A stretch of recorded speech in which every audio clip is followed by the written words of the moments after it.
Bismillahirrahmanirrahim. Assalamualaikum warahmatullahi wabarakatuh. Teman-teman, di video ini saya mau bagi-bagi pengalaman, lebih tepatnya pengalaman atau tips lah boleh, menghadapi karyawan yang sering kasbon atau ngutang. Jadi udah 3 tahun ke belakang lah, 3 tahun saya nggak pernah ngasih kasbon atau ngasih hutangan ke karyawan. Kenapa? Saya akan jabarkan. Pertama, kasbon itu kalau satu kali itu masih oke ya. Kalau ada karyawan datang ke Anda, cukup-cukup, saya mau kasbon dong, satu kali itu masih oke. Tapi kalau sudah 2 kali, saya yakin betul, sepengalaman saya, itu pasti akan ada yang ketiga, keempat, kelima, keenam, dan seterusnya.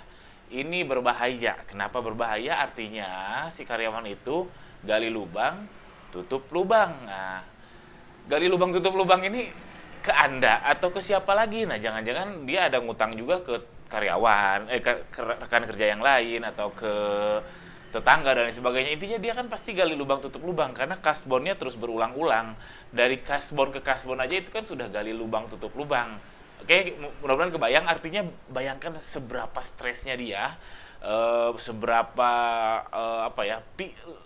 pikirannya tercampur aduk dengan manage hutangnya dia. Nah, bagaimana mungkin orang yang seperti ini bisa fokus untuk ke pekerjaan? Bagaimana mungkin orang yang seperti ini bisa kontribusi bagus ke bisnis Anda atau ke perusahaan Anda? Jadi, alasan inilah alasan paling utama kenapa saya nggak ngasih lagi kasbon ke karyawan. Karena itu tadi, karena kalau udah ketiga kali, keempat kali, kelima kali udah dijamin itu gali lubang tutup lubang. Oke? Lalu selanjutnya, jadi lebih baik sedekah aja menurut saya daripada ngasih kasbon, lebih baik sedekah aja. Nah, ini tergantung nominal sih sebetulnya. Kalau misalkan nominalnya berjuta-juta ya mungkin berat, tapi kalau nominalnya cuma 200, 100 ribu ya saran saya sedekah aja deh daripada kasbon. Jadi dia juga nggak gali lubang tutup lubang. Jadi dia sudah nutup lubang nggak gali lagi. Nah, cuma ini juga hati-hati. Saran saya cukup 1 sampai 2 kali aja. Kalau sampai ketiga kali itu namanya nagih, namanya memanfaatkan kebaikan Anda sebagai atasannya. Jadi lebih baik sedekah 1 sampai 2 kali. Nah, cuman balik lagi mundur dulu ke pertanyaan bahwa apakah gaji yang Anda kasih itu cukup atau tidak. Nah, saya rasa kalau teman-teman nonton ini artinya ngegaji karyawan sudah cukup lah. Kenapa saya bilang gitu? Karena kalau gajinya nggak cukup, pasti dia sudah resign, karyawannya sudah out. Nah, saya asumsikan gaji teman-teman sudah manusiawi, sudah oke. Nggak melulu UMK kok. Saya pun 60% karyawan saya di bawah UMK, 60%. Nah, nggak pastikan gajinya sudah cukup, dan kalau cukup memanfaatkannya seperti apa. Nah, ini kendala memang mohon maaf, di masyarakat menengah ke bawah itu memanfaatkan uang tuh nggak, kurang bijak. Oke, kita lanjut ke poin selanjutnya, yaitu teman-teman coba kasih manajemen keuangan kepada karyawannya teman-teman. Ini singkat aja, usahakan sesimpel mungkin.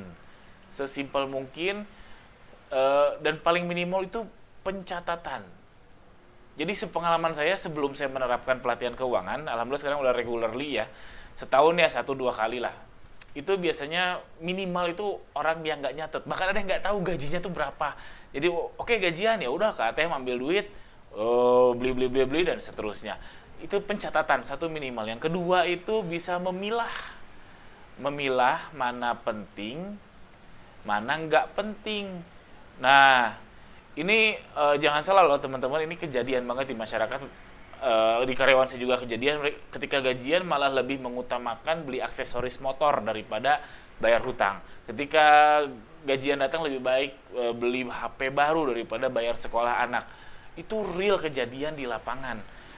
Jadi saran saya ya kasihlah manajemen keuangan yang simpel aja, jangan yang ribut-ribut akuntansi dan lain sebagainya. Yaitu sederhana, satu, nyatet uang masuk berapa, yang keluar berapa sehingga bisa dicek. Lalu yang kedua, memilah mana yang penting, mana yang tidak penting. Oke? Ini wajib teman-teman lakukan.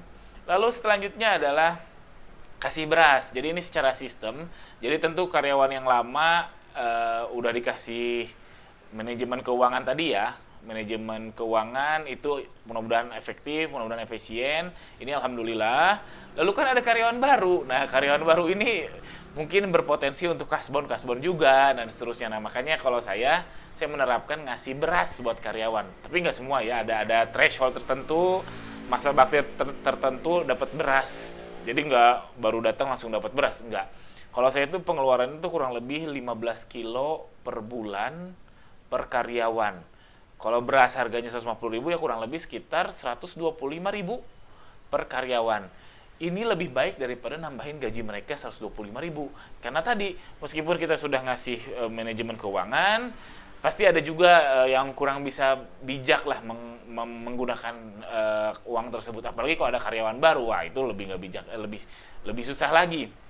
Nah, kalau udah dikasih beras, mereka setidaknya nggak bisa jual beras itu untuk membelanjakan aksesoris motor, untuk membelanjakan aksesoris HP dan seterusnya. Ya udah terpaksa mereka makan kan.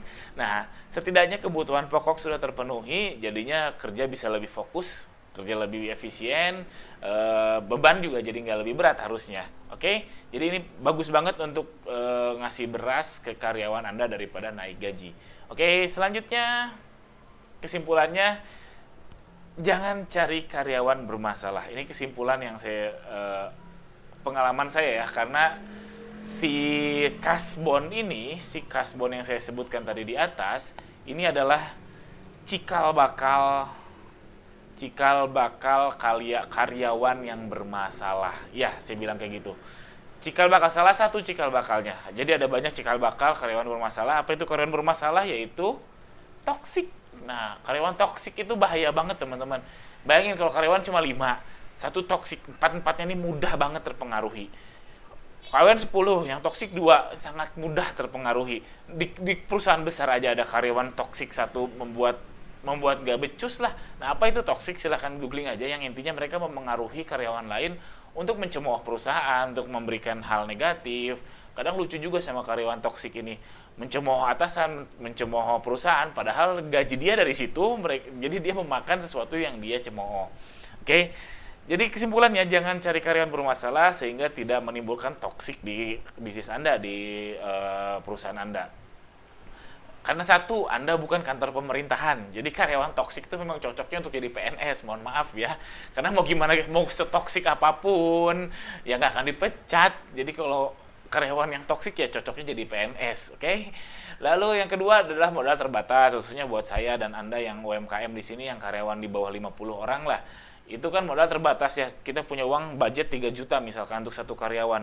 Ya tentu kita mau optimal satu karyawan itu memberikan kontribusi lebih daripada 3 juta karyawannya malas-malesan dan lain sebagainya, kan sayang banget. Padahal bisnis kita bisa maju, potensinya mungkin masih ada untuk maju ke perusahaan yang lebih besar.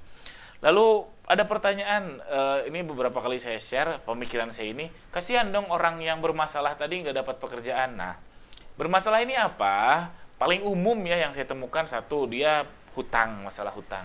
Yang kedua, masalah warisan. Jujur, banyak banget masalah warisan di karyawan tuh.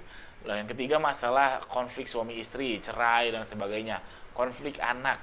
Ini 4 masalah umum yang ngebuat karyawan nggak fokus untuk bekerja, untuk level menengah ke bawah ya.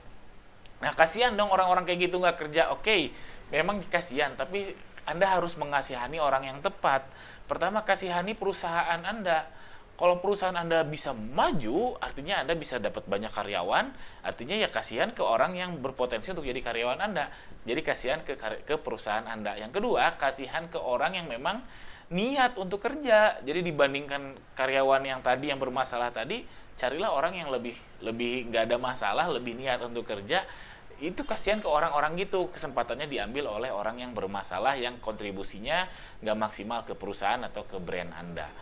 Oke, itu aja. Saya kira ini bakal singkat, ternyata sampai 9 menit, karena memang soal karyawan ini memang menyita emosi sekali, menyita pikiran sekali, ya begitulah.